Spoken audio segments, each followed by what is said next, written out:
How important is control?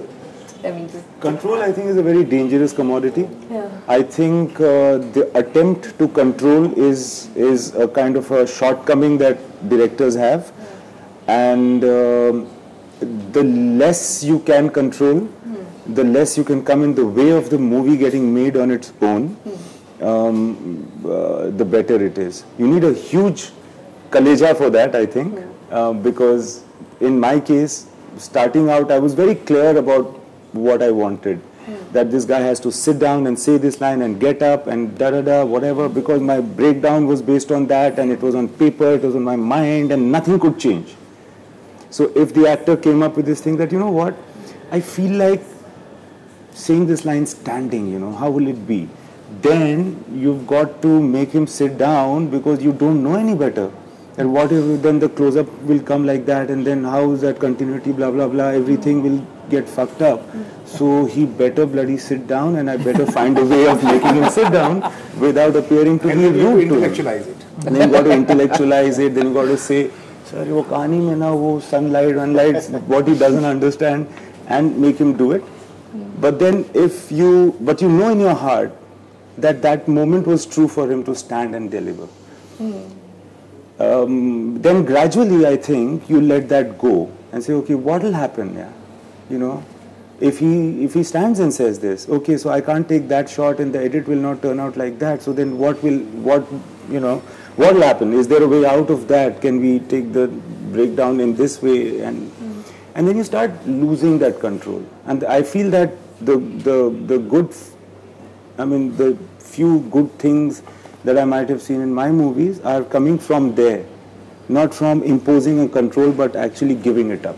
Has the struggle for you stopped? Or Never. Negotiating the balance between control and letting go? Never. It never stops. It's a constant struggle. It's constant. But you become more comfortable with it? Not really, but you never become comfortable with it.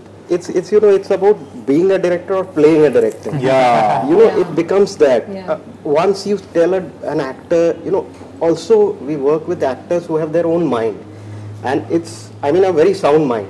So what happens is a lot of times it happens that they might come up with something where they might say, you must have constructed a scene in a particular way, and then you come up with, then they come in, they read the scene, and it might turn out very differently. So how well, either we can say, no, I want it this way, and they become very defensive. The environment becomes very tense. Or you can just work around things, you can see, how this can work for you. So it's like, if you love something, set it free. I also kind of disagree with Imtiaz on this. There's a logistical control that I agree you should let go.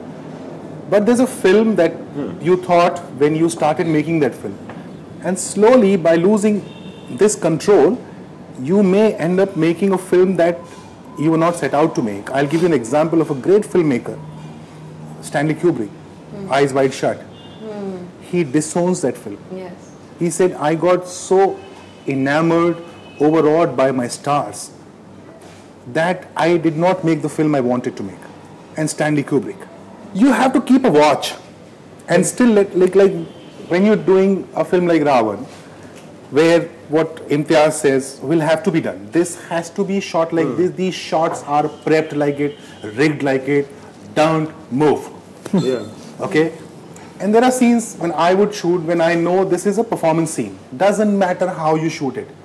When Amitabh Bachchan tells Jaya Baduri that I'm in love with Rekha, it's a single shot scene.